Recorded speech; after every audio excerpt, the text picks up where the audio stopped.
el saber que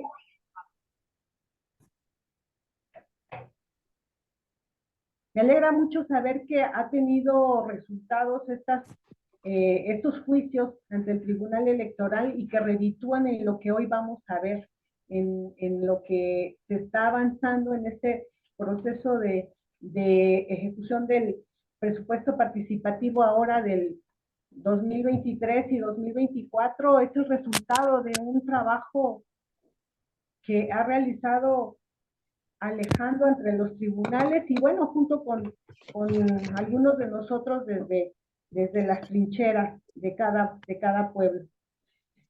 Bueno, pues vamos a comenzar. Voy a proyectar unas imágenes.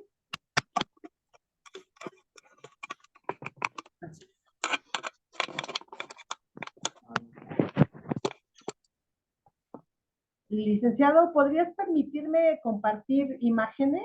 Listo, ya te doy el acceso. Gracias.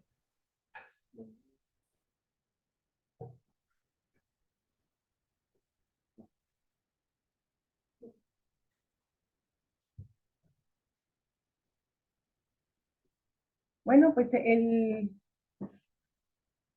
presupuesto participativo de este año, la convocatoria, vamos a partir un poquito de la convocatoria, que es para este año es para el 2023 y el 2024, y específicamente para pueblos originarios.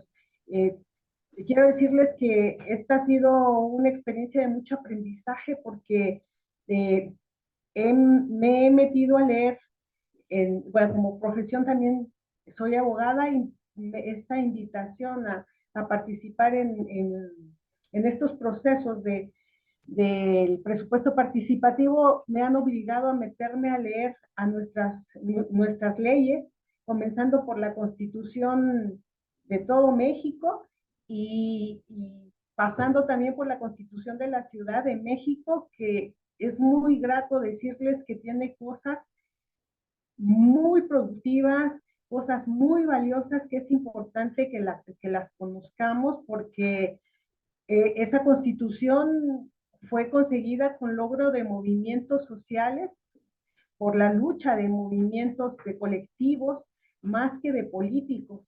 Entonces, creo que sí sería muy bueno que la leyéramos, que la tomáramos mucho en cuenta, porque de ahí que podemos tomar como bandera nuestra propia constitución para que podamos ejercer nuestros derechos frente a algunas autoridades bastante abusivas e ignorantes en muchos casos, y que podríamos nosotros bien defender nuestros derechos usando los mismos elementos e instrumentos que nos dan nuestras leyes. Vamos a hablar en este día del presupuesto participativo para pueblos originarios,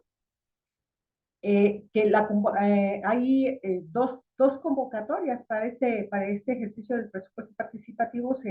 El Instituto Electoral lanza dos convocatorias principalmente y una en específico para nosotros, para los que pertenecemos a pueblos originarios. Y bueno, bien, ¿qué es el presupuesto? El presupuesto es, a grosso modo, es un recurso que tenemos, de dinero disponible para enfrentar determinados gastos. Y en el caso del presupuesto participativo, este recurso es público, es la ejecución de recursos públicos que se van a ejecutar, se van a ejercer a través de proyectos que proponemos nosotros, los habitantes de los pueblos originarios, y que se van a votar de acuerdo a nuestra normativa, que sería en una asamblea o en las asambleas, pero sobre todo esos proyectos buscarían mejorar nuestra forma de vida, nuestro entorno. Entonces, el presupuesto participativo es la ejecución de recursos públicos a través de proyectos que proponemos nosotros como ciudadanos para mejorar nuestro ambiente, nuestra vida.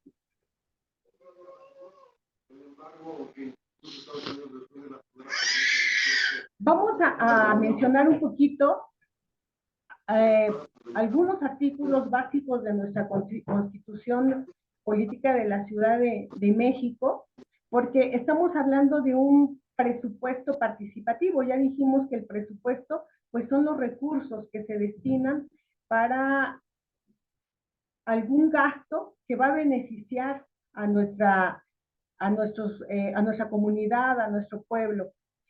Y participativo, ¿por qué? Porque la Constitución de la Ciudad de México y nuestra Constitución Federal también dice que la soberanía reside esencialmente y originariamente en el pueblo, quien la ejerce por conducto de sus poderes públicos y las figuras de democracia directa y participativa, lo cual quiere decir que nosotros, como ciudadanos, somos los soberanos para ejercer los poderes públicos. Entonces, nosotros no dependemos solamente de las autoridades políticas. Quienes somos realmente los que ejercen el poder gubernamental tendríamos que ser nosotros como ciudadanos, porque así lo determina la Constitución de la Ciudad de México. El artículo 3 nos habla de la dignidad humana, que debe ser el principal rector de nuestros derechos humanos. La dignidad humana es la que debe de estar garantizada por las leyes y la que debe de prevalecer en todo momento para garantizar el cumplimiento de esa ley. El ejercicio del poder gubernamental, lo podemos ejercer nosotros como ciudadanos a través de la figura que es la democracia. Democracia, generalmente en mis clases de derecho, nos dicen que la democracia viene de las palabras latinas demos, que es pueblo, y cracia, que es gobierno. Lo que quiere decir que el gobierno es a través del pueblo, que es el pueblo quien ejerce el verdadero gobierno en la ciudad. Y esta democracia, de acuerdo a las disposiciones de la Constitución, puede ser ejercida de manera directa, de manera representativa o de manera participativa. Esto es importante, es muy importante tomarlo en cuenta porque nosotros como ciudadanos a veces dejamos que los gobernantes electos sean los que decidan los destinos de nuestras vidas, de nuestros recursos, de nuestros derechos, de nuestro territorio, de todo, creyendo que ellos son, que los elegimos para que ellos dirijan el destino de nuestro pueblo, el destino hasta de nuestras vidas. Pero por disposición constitucional, nosotros somos los que tenemos ese poder y ese poder lo podemos ejercer por medio de la democracia directa, representativa y participativa. Estas figuras son muy importantes. ¿Por qué? Porque de la democracia directa nosotros tenemos un instrumento que podemos ejercer y que estamos ejerciendo ahorita o estamos tratando de ejercer, que es por medio de el instrumento que ahorita en esta zona de Xochimilco y que también es por iniciativa de la Coordinación de Pueblos y Barrios Originarios de Xochimilco, encabezada por el licenciado Alejandro, la revocación de mandato. Es una manera de ejercer nuestro poder como pueblo y que vamos a poder, a través de esta democracia directa, ejercer ese derecho de gobernar, de decidir cómo queremos que se nos gobierne. Y como estamos viendo que el representante actual del gobierno, del gobierno local, del alcalde actual, no está haciendo bien sus funciones, no está cumpliendo con la gestión pública para la que fue electo, al contrario, ha ejercido, ha hecho violaciones, ha cometido violaciones de derechos humanos, concretamente aquí en San Gregorio, fue palpable ahora en diciembre, y bueno, y lo vemos todos los días, porque yo no veo una mejora en mi pueblo desde de todo este periodo que él se ha encargado de mal gobernar, no lo ha hecho bien. Entonces, una de las formas previstas para ejercer esa democracia directa es precisamente la revocación de mandato, que ahorita pues estamos en la promoción de, o tendríamos que juntar cerca de 40,000 firmas para decirle al INE para que sí estamos los ochimilcas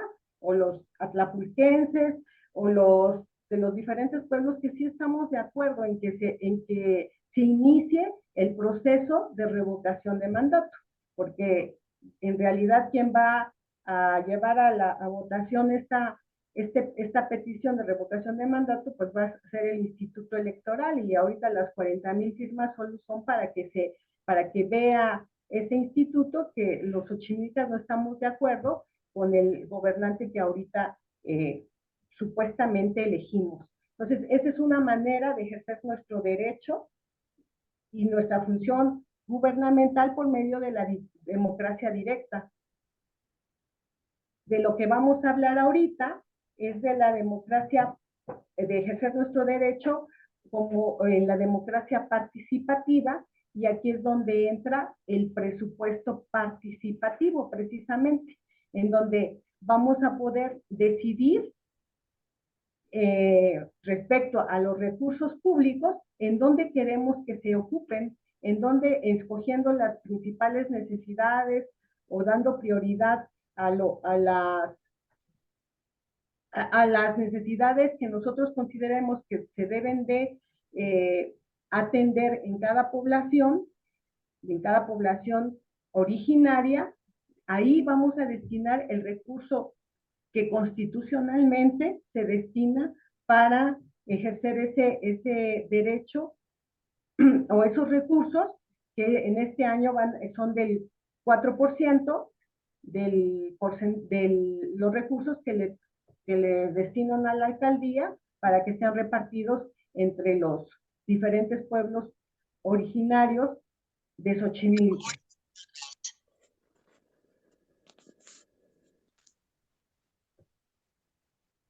Específicamente es el artículo 26 de la Constitución de la Ciudad de México que nos habla de esta democracia participativa que les estaba mencionando, y en su apartado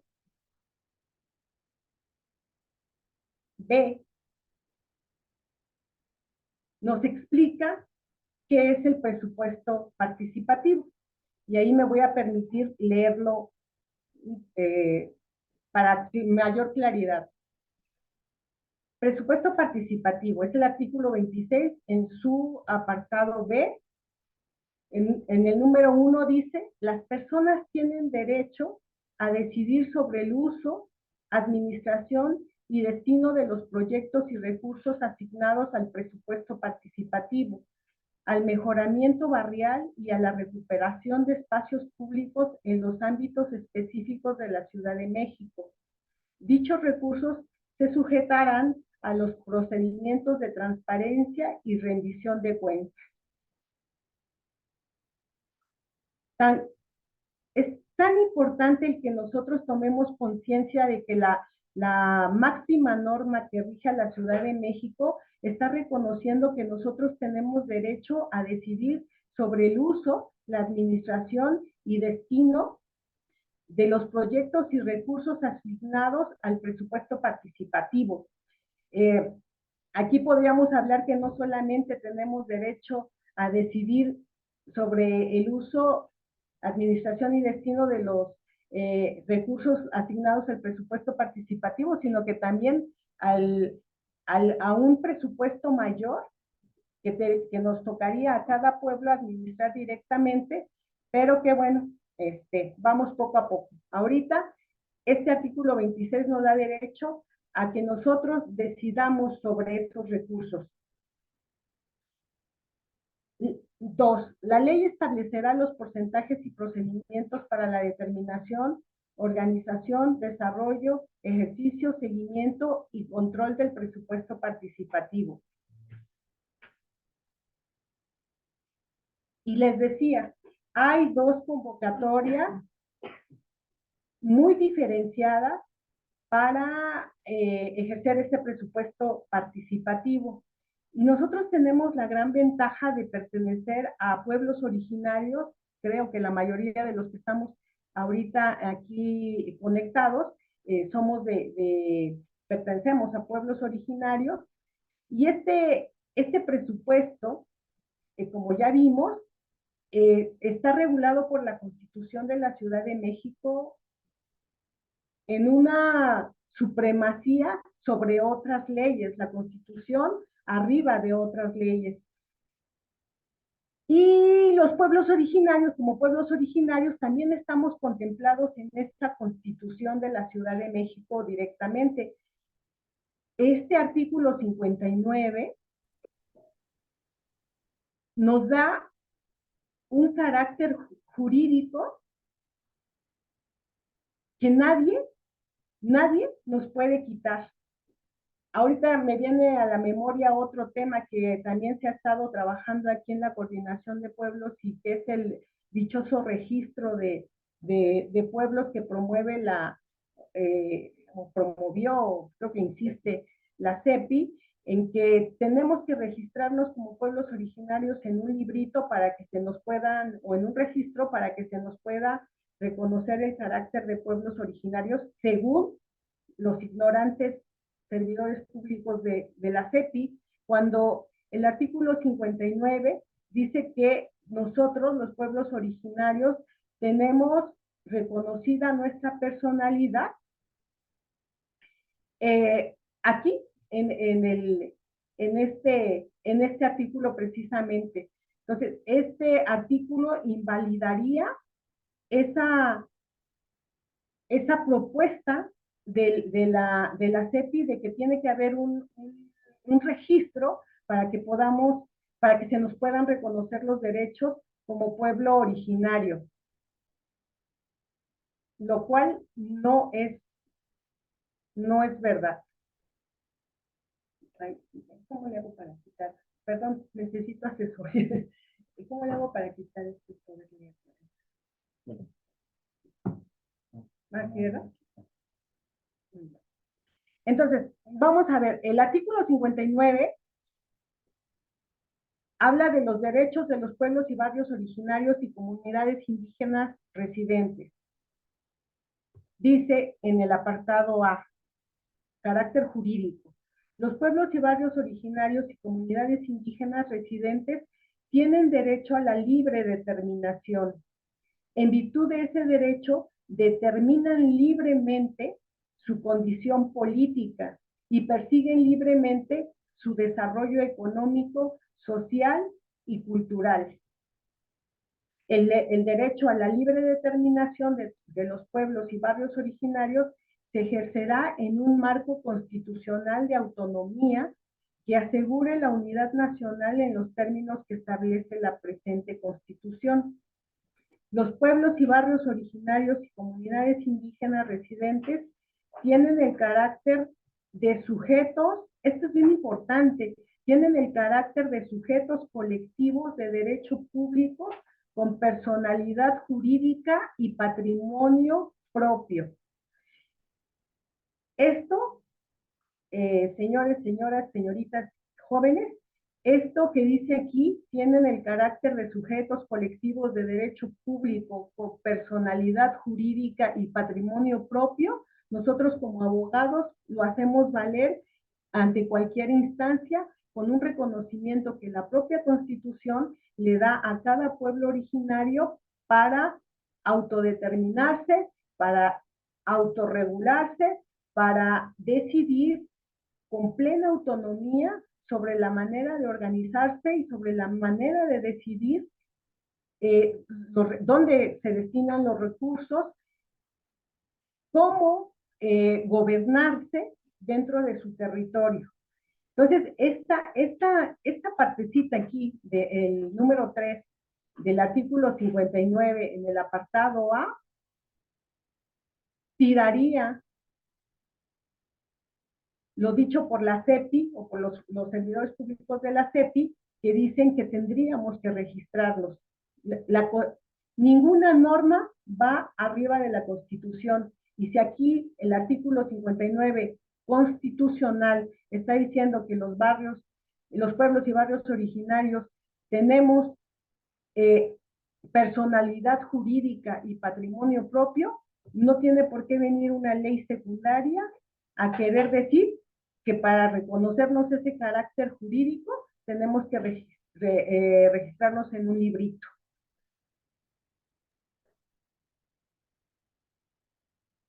Volviendo a lo del presupuesto participativo, es importante saber que este carácter de pueblo originario es tan importante el reconocimiento que se nos hace de la personalidad que no nos meten en la dinámica de la ley de participación ciudadana que rige, por ejemplo, a los comités de participación comunitaria, que son las COPACOS, que rigen en las colonias.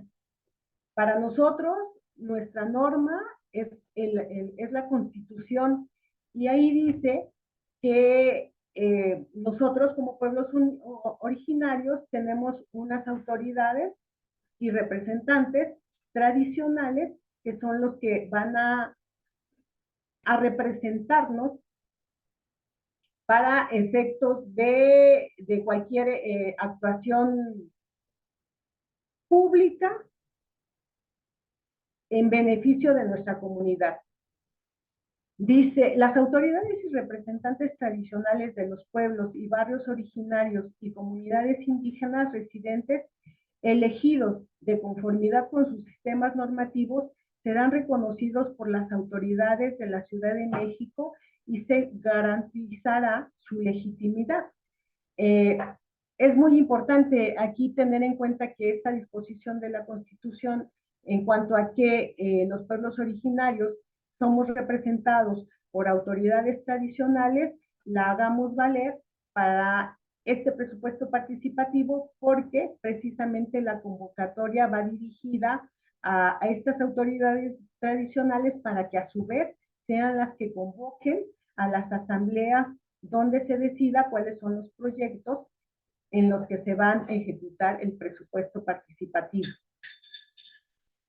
Aquí voy a atreverme a hacer un comentario, no sé si haya gente, sí que hay gente de aquí de San Gregorio, que yo estaba viendo como ejemplo de aquí de la fiesta patronal en San Gregorio, que la gente que organiza la feria o la distribución de los puestos en la feria, que es el comité de feria, se dice que es autoridad tradicional. Yo cuestionaba a algunos de los jóvenes que vinieron a pedir la colecta, diciéndoles que al ser elegidos los representantes del comité de feria en una reunión cerrada, a puerta cerrada, en donde solamente participan algunos representantes de las organizaciones que participan en la feria, en la fiesta patronal, no podemos reconocerlos como autoridades tradicionales, puesto que no son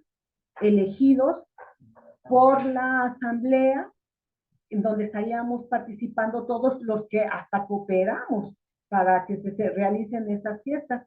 Entonces, si ese comité es electo solamente a puerta cerrada por los integrantes de las diferentes organizaciones que participan en la fiesta, no pueden ser representantes de nosotros, porque así no se hace, o así no tenemos costumbre en el pueblo. En el pueblo las asambleas son con la participación de todas las personas o de la mayoría.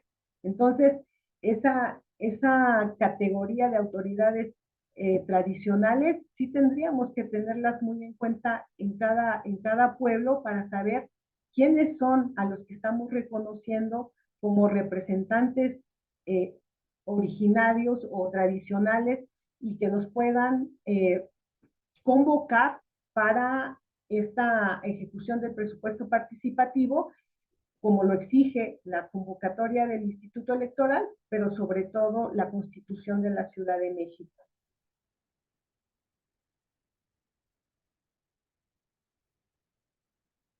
No sé si hasta el momento vamos bien. Si ya me estoy confundiendo, acepto réplica.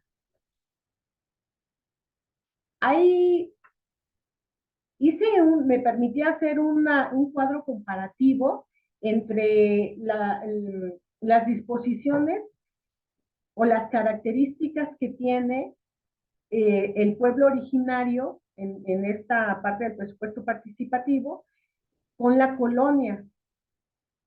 La diferencia, y por qué la diferencia de las convocatorias, en que no somos no se pudo hacer solo una convocatoria para abarcar a pueblos originarios y colonias de la Ciudad de México, porque la Constitución dice claramente que somos diferentes. Entonces, el trato debe de ser diferente y de alguna manera hay supremacía en el trato que se nos da a los pueblos originarios por todas las características que debe de tener un pueblo originario para ser considerado como tal. La primera diferencia grande es la ley que aplica para cada ente. Por ejemplo, para el pueblo originario, ya lo decíamos, a nosotros nos regula específicamente el artículo 59, regula nuestra personalidad jurídica. El artículo 59 de la Constitución de la Ciudad de México. Pero hay mucho más disposiciones. Yo sí los invitaría a darse una zambullida en la Constitución y ver cuántas veces están mencionados los pueblos originarios, porque ahí hay una cantidad impresionante de disposiciones legales que benefician al pueblo, a los pueblos originarios, pero que desconocemos. Y entonces, inclusive, hay responsabilidades para los representantes o el alcalde o los servidores públicos de las alcaldías y del mismo gobierno de la Ciudad de México en el caso de incumplimiento de disposiciones. Y desgraciadamente, como las desconocemos, no las ejercitamos. Nosotros tenemos un carácter tan elevado sobre una colonia porque a nosotros nos regula la Constitución de la Ciudad de México y a las colonias es la Ley de Participación Ciudadana. En este caso, el artículo 83. Nuestra representación del pueblo originario, también ya lo habíamos mencionado, es a través de autoridades tradicionales, mientras que en la colonia se tiene que elegir a esa comisión de participación ciudadana para que puedan ejercer sus derechos. En este caso, el presupuesto participativo tiene que ser organizado y convocar a esa comisión de participación ciudadana que también se debe de elegir por voto, de acuerdo a las disposiciones legales, a la disposición de la Ley de Participación Ciudadana, y por eso las siglas de COPACO salen de este nombrecito, ¿no? Comisión de Participación Ciudadana, que nosotros, los pueblos originarios, no tenemos. No necesitamos de una COPACO porque ya tenemos representación originaria, que son nuestras autoridades tradicionales. Y aplica, en el caso de nosotros como pueblo originario, nuestras normas máximas son los usos y costumbres por determinación de la Constitución de la Ciudad de México. En el caso de la colonia, es la Ley de Participación Ciudadana. Y pues en una escala de valores, la Constitución siempre va a estar encima de cualquier otra ley, incluso de la Ley de Participación Ciudadana, que tiene que estar congruente con la Constitución. Los principios del pueblo originario pues son la libre determinación y la autonomía. Nosotros no tenemos que sujetarnos a las disposiciones del Instituto Electoral, sino que tenemos la libertad de ejecutar, de presentar los proyectos electos en formatos o escritos como nosotros lo determinemos como pueblo originario. El Instituto Electoral propone algunos formatos para presentar estos proyectos eh, que vamos a elegir, pero es una propuesta, porque nosotros haciendo uso de nuestra autonomía, de nuestra libre determinación, podemos escoger o presentar nuestros proyectos de la manera que nosotros consideremos que se debe de hacer. Incluso, bueno, ahí viene adelante. Entonces, como les decía hace un momento, es muy importante en cuestión legal decir que un pueblo originario es un sujeto colectivo de derecho público con personalidad jurídica y patrimonio propio. Eso le da la característica de un sujeto que tiene derechos y que puede ejercitar sus derechos con esa disposición constitucional. Tiene la facultad de poderse presentar ante cualquier autoridad política o jurídica para pedir que se le garanticen sus derechos, que no se le violen sus derechos. En cambio, la colonia, pues es solo una unidad territorial. La colonia no tiene personalidad jurídica propia, ni tiene su dinero propio, solamente pues, sabemos que hay una colonia porque es un territorio el que se denomina como colonia. El máximo órgano para para cualquier determinación, en el caso del pueblo originario, pues es la asamblea. La asamblea es un órgano resolutivo.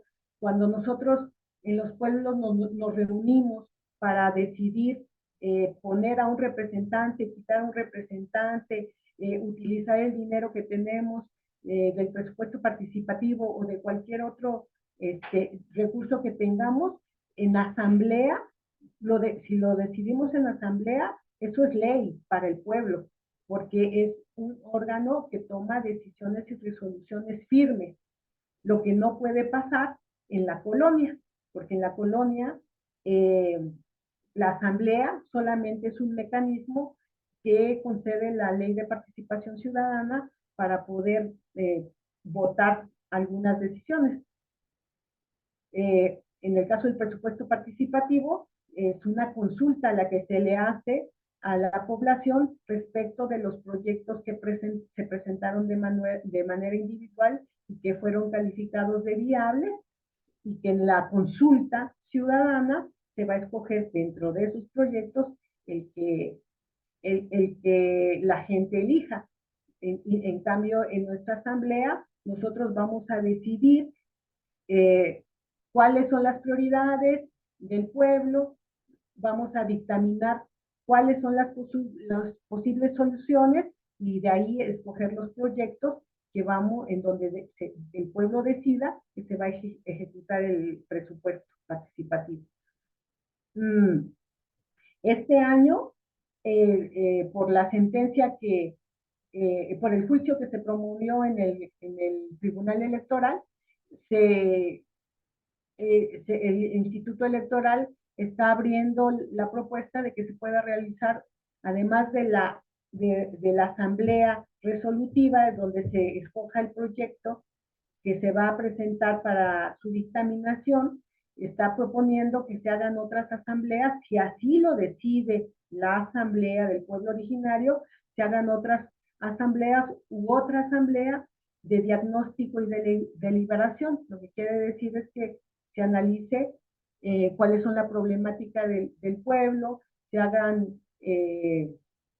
escojan las prioridades y después de elegir esas prioridades, ese análisis de la realidad, se, se promuevan los proyectos que se presentarán en la asamblea resolutiva para que ahí se vote sobre el que se va a ejecutar. Y pues ya, la votación en el pueblo originario pues va a ser de acuerdo a nuestros usos y costumbres, puede ser a mano alzada, puede ser formándose en filas, eso ya también la asamblea decide cómo es la votación. En cambio, en la colonia, la votación la asume, o bueno, la organización de la votación la asume el Instituto Electoral y creo que casi siempre es por medio de urna. Entonces, sí son diferencias grandes en cuanto a la convocatoria y la manera de ejecutar el presupuesto participativo en el pueblo originario y en la colonia por disposición de la ley. Este año el presupuesto participativo es de, como les decía, es el 4% del presupuesto anual que el Congreso local aprobó para la alcaldía de Xochimilco. Este 4% se va a dividir entre los pueblos originarios que conforman la alcaldía. Ya les decía que la asamblea tendría que tomar en cuenta las principales problemáticas y prioridades de cada pueblo originario para elaborar los proyectos que satisfagan esas necesidades. Una de las ganancias que se logró con la sentencia de febrero de 2023, que si no mal recuerdo fue impulsada por el licenciado Alejandro Velázquez, es que se pueda realizar una asamblea de diagnóstico y deliberación y no solamente como había quedado estipulado en una convocatoria anterior, que era solamente realizarse una asamblea en donde se deliberara y se decidiera cuál era el proyecto. Ahora podemos, de acuerdo a cada situación de cada pueblo, escoger si es una o más asambleas. Lo que sí tenemos un periodo para realizar esas asambleas, tiene el día último que se puede realizar es el 30 de abril, porque se presentarían los proyectos, tenemos como plazo para presentar los proyectos hasta el 2 de mayo. ¿Quiénes hacen todo este procedimiento? Pues son las personas habitantes y autoridades tradicionales de los pueblos originarios de esta capital.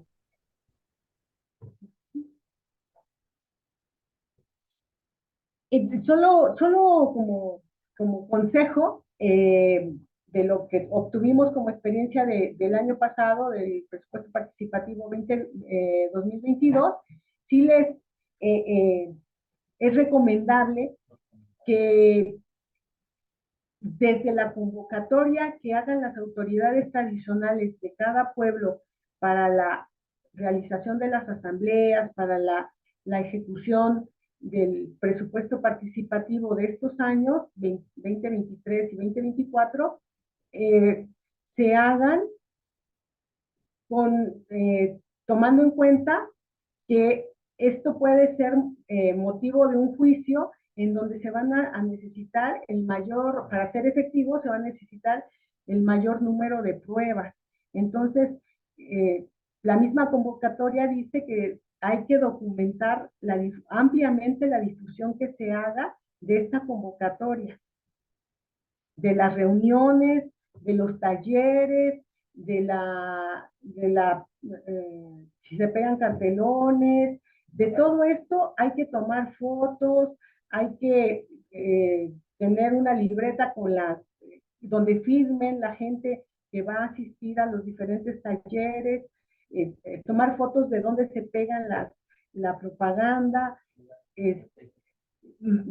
colocar la propaganda en el mayor número de puntos estratégicos del pueblo, tomar videos, audios, todo lo que se pueda para justificar que se convocó al mayor número de la población para la participación de estas asambleas. audios, mantas, cartulinas, perifoneo, todo esto bien documentado, todo lo que hagan para difundirlo bien documentado, porque puede ser necesario en el caso de alguna impugnación. La convocatoria dice que estas acciones para convocar a las asambleas se tiene que realizar en un plazo de 10 a 15 días naturales, esto es contando sábado y domingo, previos a cada asamblea. Entonces tiene que haber un periodo de 10 a 15 días de convocatoria antes de que se realice la asamblea. Los que tienen la responsabilidad de convocar a estas asambleas son las autoridades tradicionales.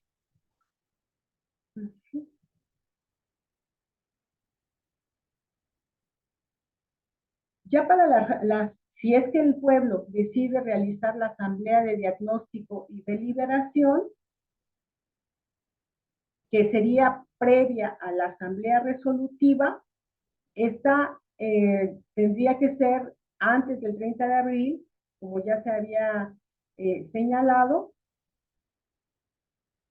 y en esta se tendrían que definir las bases para la elaboración del proyecto o proyectos a presentar en la asamblea resolutiva, donde ya se tendría que votar cuál es el proyecto que se propondría para que se califique de viable ante la alcaldía o ante un órgano dictaminador.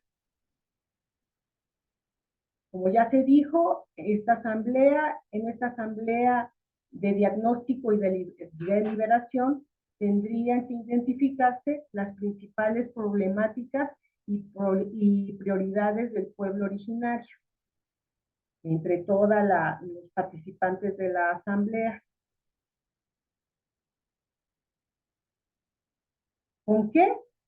Con las propuestas de los mismos vecinos, tal vez sustentándolo con estudios académicos. En el caso de San Gregorio, por ejemplo, con los sismos de 2017, algunos pedimos estudios de mecánica de suelos, diferentes, tal vez, estudios de impacto ambiental, todo lo que sirva para poder justificar la necesidad de intervenir en cierta problemática del pueblo.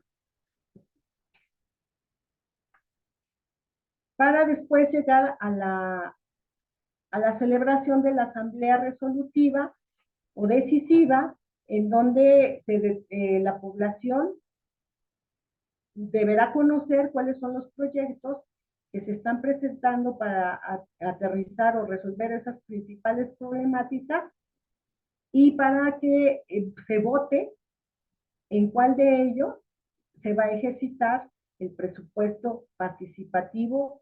Este año involucra a los periodos de 2023 y 2024.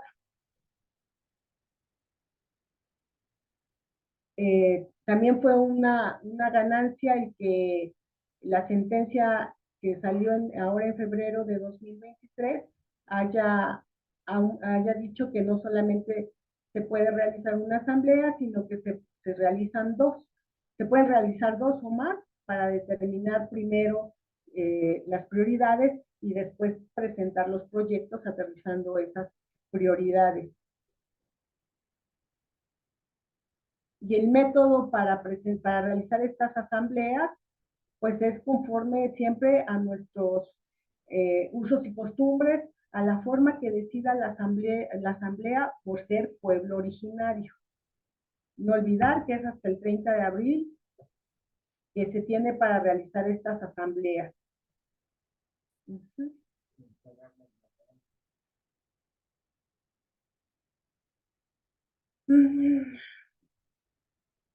Habíamos dicho que la presentación de los proyectos es hasta el 2 de mayo.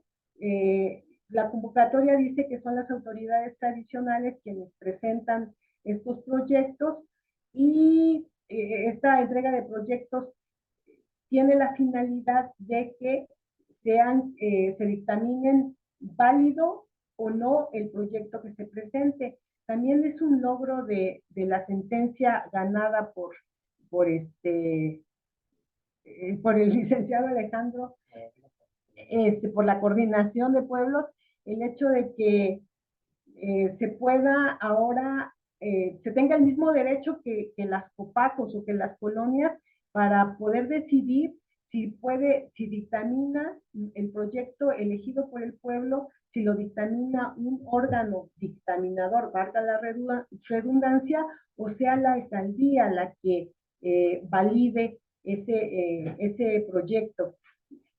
Hubo mucha inconformidad el año pasado porque la alcaldía, haciendo uso de sus métodos arcaicos, quería imponer su voluntad y sus proyectos en contra de los del pueblo. Entonces vinieron las impugnaciones y se promovió la inconformidad en contra de la alcaldía, que siempre no validaba los proyectos que no fueran propuestos por su propia gente. Entonces ahorita se tiene la oportunidad de que la asamblea en esta reunión que va a tener el pueblo originario para la asamblea resolutiva pueda decidir si quiere que sea la alcaldía quien le valide su proyecto o un órgano dictaminador. El órgano dictaminador va a estar compuesto por 5 especialistas de alguna entidad educativa, puede ser, o ¿Cuánto lo tiene? eh, o de gente capacitada sobre el tema. Permíteme, Marisol, es que creo que se metió. Ya, ya. Ok. Y más algunos, me parece que también es la directora o director de participación ciudadana de la alcaldía. Algunos, son 4, me parece, 4 representantes de la alcaldía, pero son 5 especialistas los que estarán conformando este órgano dictaminador, en donde también se tiene la posibilidad de que la gente que haya presentado el proyecto esté en la sesión dictaminadora para poder defender su proyecto. Entonces, eso creo que es un logro importante para que se pueda oír de viva voz a las personas o a la persona que está presentando el proyecto para que se explique con mayor claridad en qué consiste. Lo que no va a acontecer si se pide que la alcaldía sea quien valide el proyecto, porque obviamente pues son los servidores públicos de la alcaldía, quienes ahora sí tienen que dictaminar conforme a un formato que está publicado en la página del Instituto Electoral y que van a tener que determinar si es válido el proyecto, jurídica, técnica, ambientalmente, me parece. Entonces, fue un gran logro esto que se consiguió con la sentencia.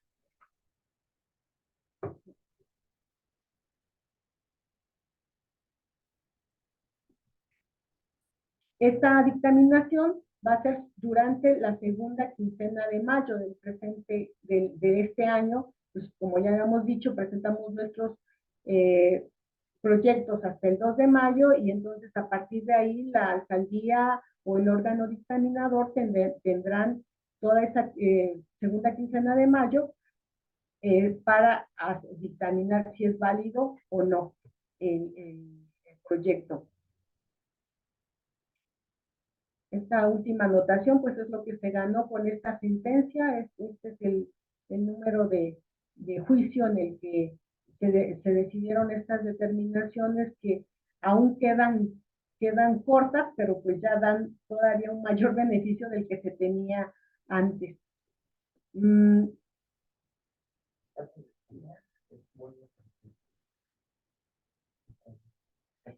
También hay una disposición en la convocatoria donde dice que las personas que no estén de acuerdo con las decisiones sobre el proyecto podrán impugnar estas decisiones, estas resoluciones, con medios previstos en la Ley Procesal Electoral de la Ciudad de México dentro de los 4 días hábiles contados a partir del día siguiente, aquel en que se tenga conocimiento del acto reclamado o se haya notificado el mismo. Pues este es a grandes rasgos el procedimiento que está dispuesto o que está a la disposición de nosotros en la página del Instituto Electoral, y que yo quise explicar un poquito con gráficas para hacerlo más digerible, para que cada uno de nosotros en nuestros pueblos podamos ejercer este derecho que es constitucional y que nos deja en libertad de manifestar nuestra voluntad y nuestra soberanía para ejercer el gobierno que nos toca, la parte de gobierno que nos toca. Y no solo quejarnos de que las autoridades están haciendo mal su trabajo y nosotros no hagamos uso de los instrumentos que nos da la Constitución para poder exigir a esos gobernantes que hagan lo que les toca. Y si no lo hacen, poder incluso denunciarlos y sancionarlos, como ahorita lo está proponiendo la Coordinación de Pueblos con la revocación de mandato, donde somos tantos los afectados, tantos los dañados con esta mala gestión del alcalde actual de Xochimilco, que tendríamos todos que voluntariamente ir a poner nuestra firma para que inicie el procedimiento de revocación de mandato, porque todos estamos sufriendo las consecuencias. Es un derecho que viene garantizado en la Constitución y que pues no lo habíamos hecho hasta esta iniciativa genial que viene de la Coordinación de Pueblos y Barrios Originales de Xochimilco. Igual, el presupuesto participativo. Este año a San Gregorio le tocan más de 3 millones de pesos para ejercer en tantas obras que necesitamos en el pueblo y que no vamos a invertirlo en las obras que le tocan a la alcaldía realizar, pero que sí, por iniciativa ciudadana, es un derecho y una obligación de nosotros ejercerlo. Pues yo les agradezco y ahora cedo la palabra a Aurelio para concluir con ya unos puntos finales sobre el presupuesto.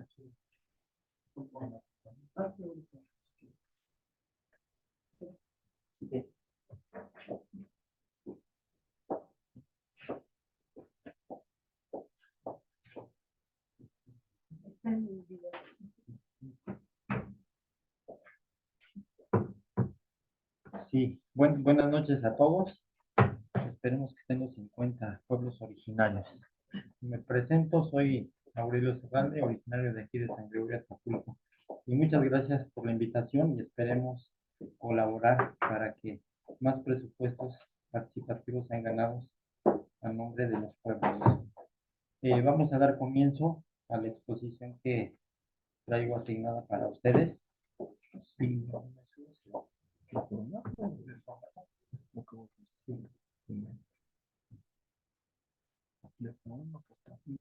Primero, sí.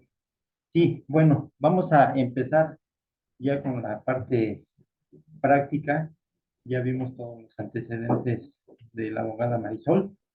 En este caso, aquí estamos resumiendo lo que voy a dar a conocer, ¿no? El presupuesto participativo, el proyecto. Aquí tenemos, tiene que ser de interés general. ¿Qué quiere decir eso? Que surja de una necesidad comunitaria que eleve el nivel de vida a la comunidad. Que se ejerza en este año. Obviamente se tiene que ejercer este recurso asignado antes del 31 de diciembre, que tenga fecha de inicio, que tenga fecha de terminación, que cumpla con un programa mensual de gastos. Ahorita vamos a desarrollar este concepto, los programas. Otra premura, requisito es que no se duplique. Muchos de los presupuestos participativos a veces los pensamos en que son, por ejemplo, luminarias, por ejemplo, en algunos casos, programas de alcantarillado o de suministro de agua. Bueno, pues esos trabajos prácticamente son asignados a la alcaldía y ahorita vamos a ver por qué. Otro concepto es que no se dupliquen con los gastos federales o tareas asignadas al gobierno central. Como puede ser, no sé, electrificación o el gobierno central, las vialidades primarias, recordemos que son asignadas al gobierno central. Entonces, que no se dupliquen. Todo esto es en el sentido en que la adjudicación de este monto apenas es el 4% del presupuesto total asignado a cada una de las alcaldías. ¿Qué quiere decir de esto? Que la gran parte del pastel es asignada hacia la alcaldía para ejercer este recurso.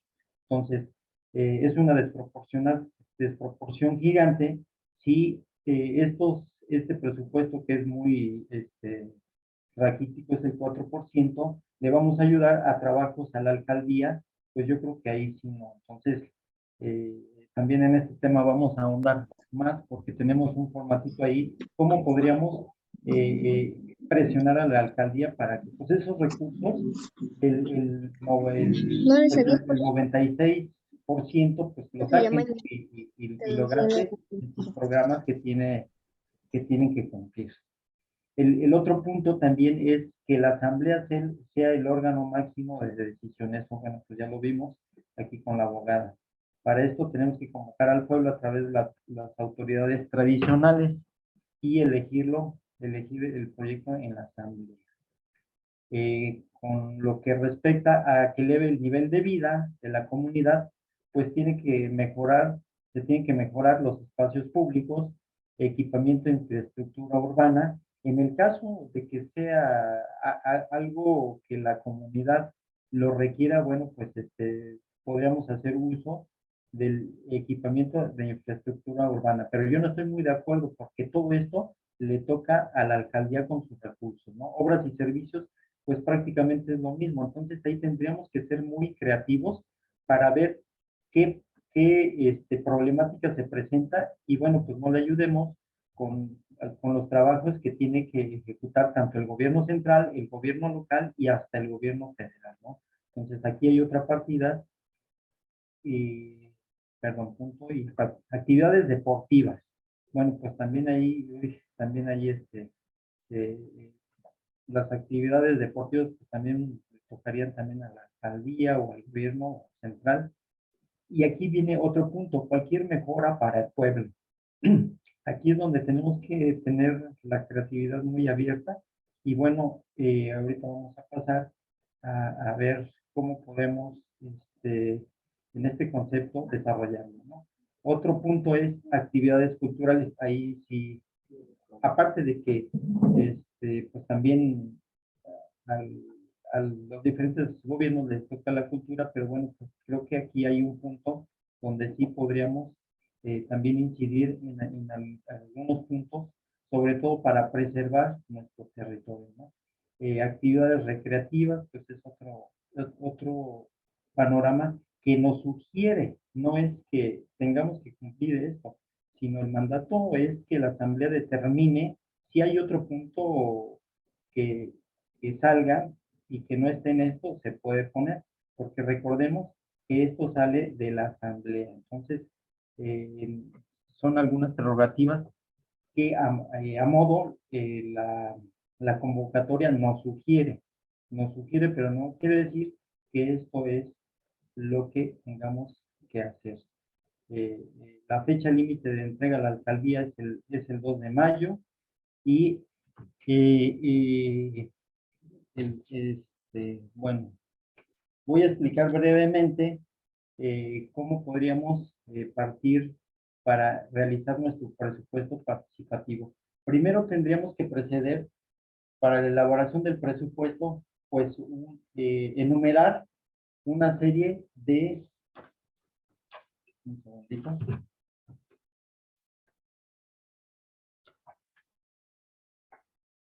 una serie de diagnósticos. El diagnóstico, pues en nuestro pueblo, tendríamos que señalar o hacer un listado de la problemática, ¿no? ¿Dónde queremos invertir este recurso? no sé si puede ser de vialidad, de cultura, de recreación.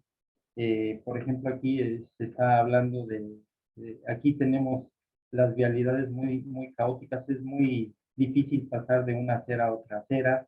También a través de la coordinación se estaba sugiriendo y contemplar la ciclovía, que me parece una buena idea.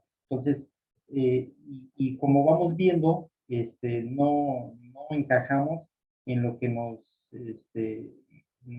dice aquí el formatito, ¿no? Equipamiento de infraestructura urbana, no sé, como se sale del esquema, son ideas novedosas. Otro punto también, bueno, ustedes como pueblo originario tendrían que ver su problemática de cada uno y bueno, aquí hicimos un ejercicio muy interesante en el pueblo de San Gregorio que podría desarrollarse en cada uno de ustedes, es que nos dimos a la tarea de hacer en algunos de los barrios, llevar este cuestionamiento. En el barrio, por ejemplo, de la zona Cerril, pues nos dimos a la tarea de llevar una encuesta y bueno, allá tenían el problema del agua, tenían el problema de la iluminación, pero bueno, volvimos a lo mismo. Eso tendría que desarrollarlo la alcaldía. Sin embargo, por ejemplo, allá surgió la idea de que se rescataran las tradiciones, las danzas, la música, y bueno, pues ahí van surgiendo ideas diferentes. También aquí, por ejemplo, tenemos una zona chinampera en el presupuesto 2020 y 2021 que nos jugó la alcaldía también, pues ahí surgieron temas ambientales en rescate de la zona chinampera y ahí se proponía que se tendría que llevar más agua. Entonces, y así con cada uno de nuestros parajes o barrios se fueron presentando propuestas, se fueron presentando sus problemáticas y bueno, pues de ahí íbamos viendo para organizar ya el programa de necesidades, ¿no? Entonces, un proyecto es a partir de una necesidad, ya el proyecto se desarrolla contemplando pues, las necesidades. Y para esto, pues sí tendríamos que tener un cuerpo se propondría tener un cuerpo de arquitectos, de un equipo, ajá, un equipo interdisciplinario, no sé, de abogados o de ambientalistas del mismo pueblo, que sí los hay, nada más tendríamos que darnos la tarea a buscarlos y que quieran colaborar. Eh, en este caso,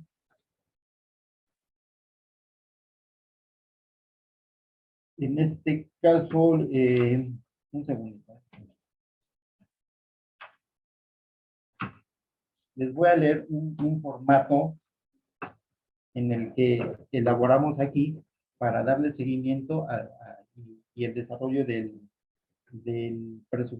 proyecto participativo. Aquí una columna tenemos la problemática, qué problema se presenta, la idea general o nombre del proyecto, qué se desea lograr, cómo cómo se realizaría, dónde se realizaría, qué se necesitaría, quiénes participarían. Aquí se los voy a leer, la problemática, por ejemplo, aquí desarrollamos el tema, existen ríos constantes peatonales sobre la avenida Belisario Domínguez y avenida Chapultepec por el doble sentido, falta de señalización vial, regulación de la velocidad, paradas, regulación de la velocidad, constantes paradas de los microbuses y aumentos de tránsito vehicular. La idea general, aquí la idea general era reducir el riesgo peatonal en la avenida principal. ¿Qué se desea lograr? Evitar accidentes, disminuir los riesgos de atropellamiento, mejorar el flujo vial, mayor seguridad peatonal. ¿Cómo se realizaría? Solicitar se respete el sentido original de Tlahualco, Xochimilco, uso de una pluma de control, se pongan reductores de velocidad en los sitios de paso peatonal constante, colocación de paradas exclusivas y con diseño especial, propuestas de paradas, Coacontle, Floricultor, Calvario, Atenco, etcétera, etcétera. Señalización, utilizando elementos de identidad del pueblo. Otro punto es colocación de nombres de calles o callejones y faenas de limpieza. ¿Dónde se realiza? A lo largo de la avenida Belisario Domínguez y su continuidad en la avenida Chapultepec. ¿Qué se necesita? Vecinos con estudios en conocimiento de urbanismo, arquitectos, ingenieros viales, reductores de velocidad, convocatorias para el diseño de paradas y señalización. Tiempo, ¿cuánto tiempo nos llevaría? 4 meses, de octubre, de junio a octubre.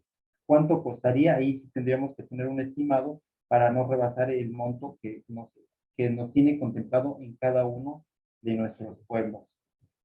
Bueno, ya que estamos en el punto de cuánto se les adjudica a cada pueblo, eso está establecido en, en la Gaceta Oficial de la Ciudad de México del 27 de diciembre del 2022.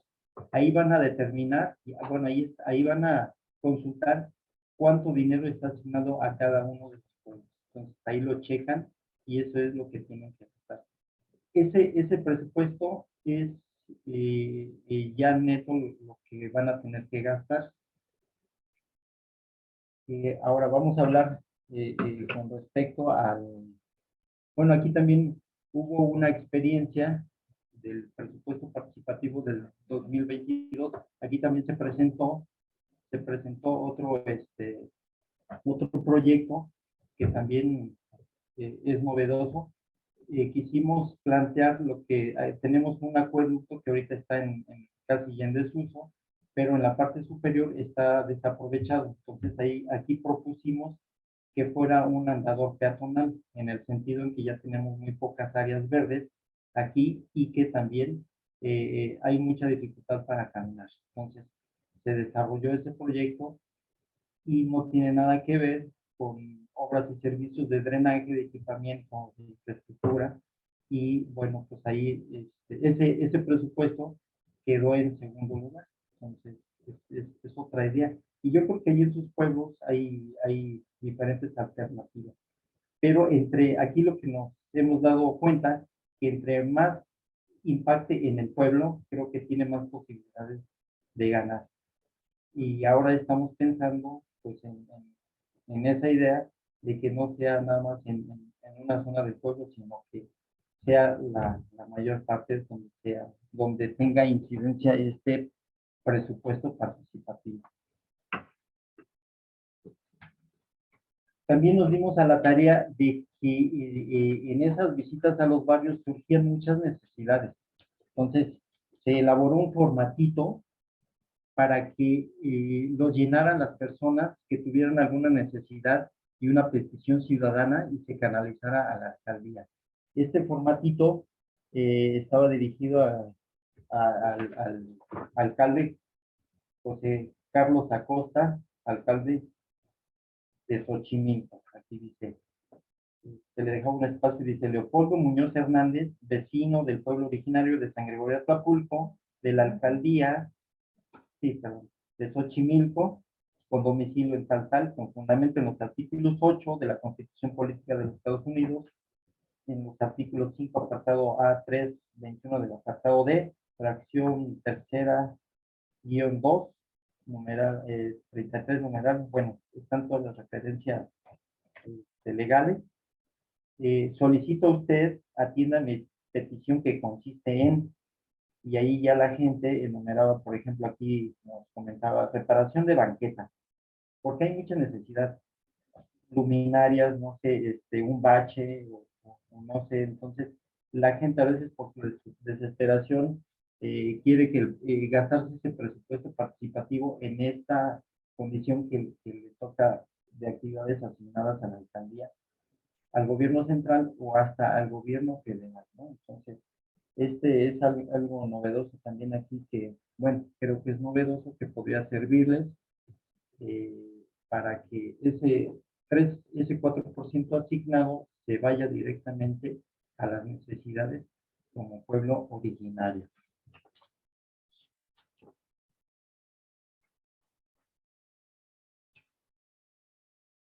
Ya como lo dijo Marisol, en cuanto a fecha, ya una vez elaborado el proyecto, se entregará el 2 de mayo y la alcaldía lo dictaminará en la segunda quincena de mayo.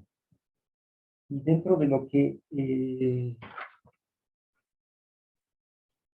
como comentaba Marisol, también, bueno, van a ser dos formas de cómo califiquen el proyecto de viable, ¿no? Por medio de la alcaldía o un órgano dictaminador.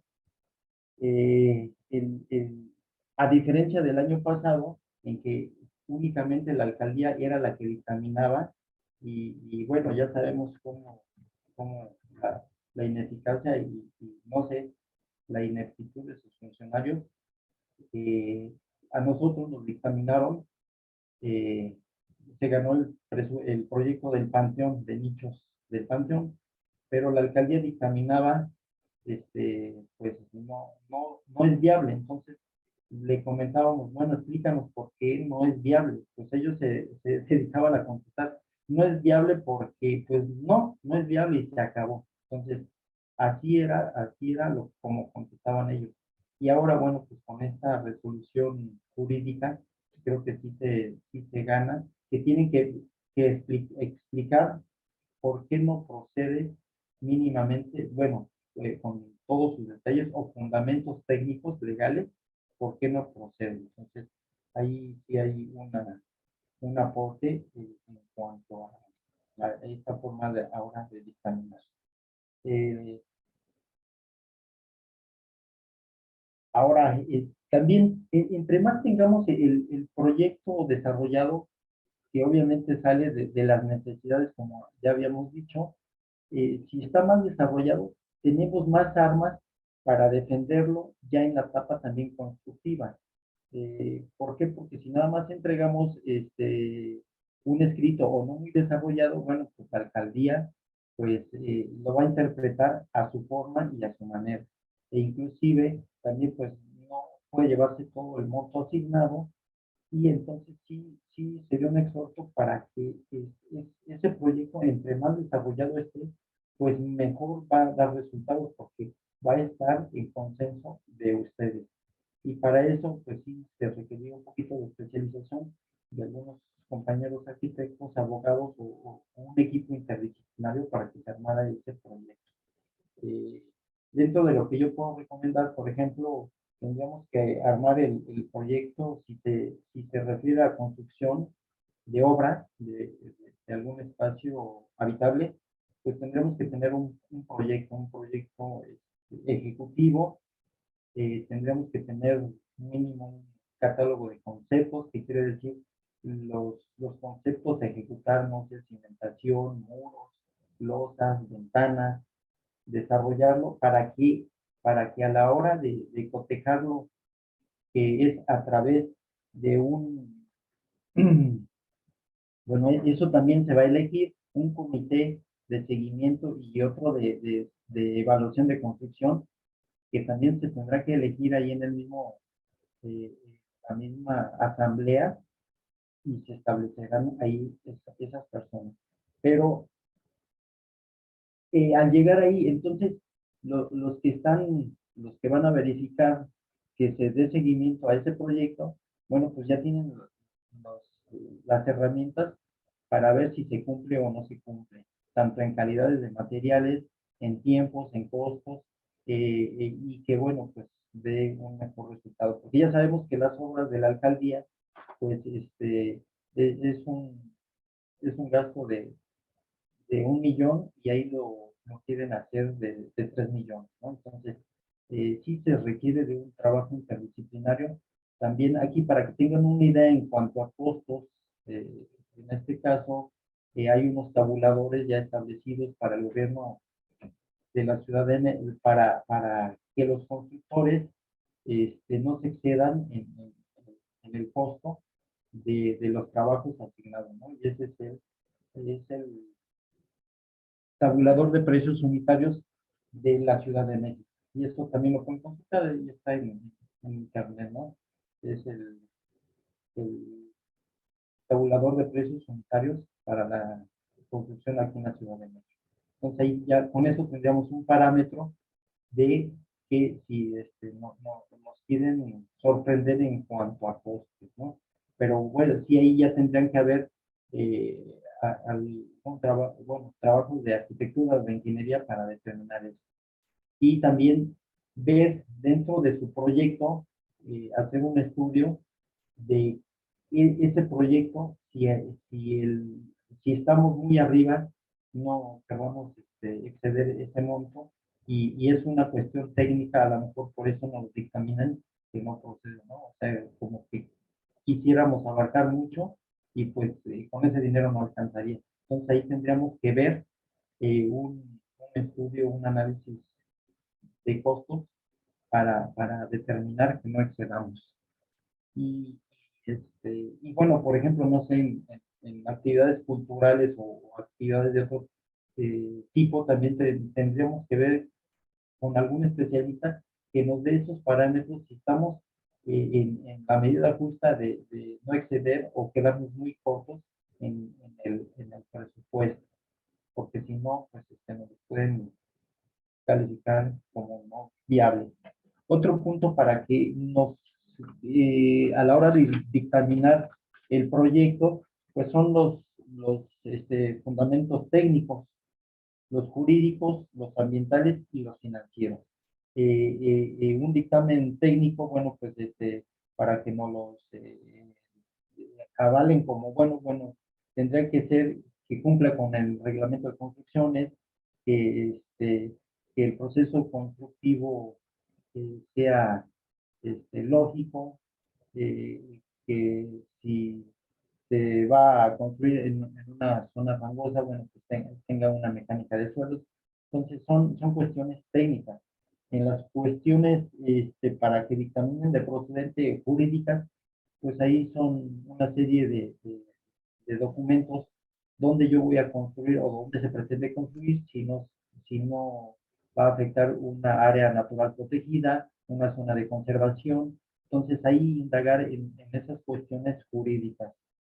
En cuanto a lo ambiental, yo creo que también va por ahí mismo, donde no tenga un impacto negativo no vayamos a afectar una laguna o no vayamos a construir ahí donde hay muchos árboles, cuestiones ambientales que, bueno, pues también hay leyes que consultar ahí, ¿no? Si su idea es un poquito en un área verde, bueno, pues informarse sobre las restricciones aplicables a ese espacio, porque uno como consultor, bueno, pues lo que se requiere es la certeza jurídica, que no vayamos a construir en algo donde está prohibido, ¿no?